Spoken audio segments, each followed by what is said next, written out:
আমার সাথে পড়ুন, বিসমিল্লাহির রহমানির রহিম। আস্তাগফিরুল্লাহ রব্বি মিন কুল্লি যামবিন ওয়া আতুবু ইলাইহি লা হাওলা ওয়ালা কুওয়াতা ইল্লা বিল্লাহিল আলিয়্যিল আযীম।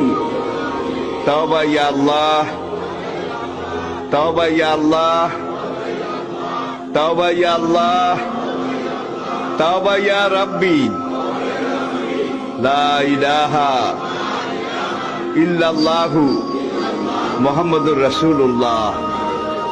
আল্লাহর কসম, পিছনের জীবনে সব গুনাহ আল্লাহ মাফ করে দিয়েছে, এই তওবার কারণে সব মাফ করিয়া লাইছে।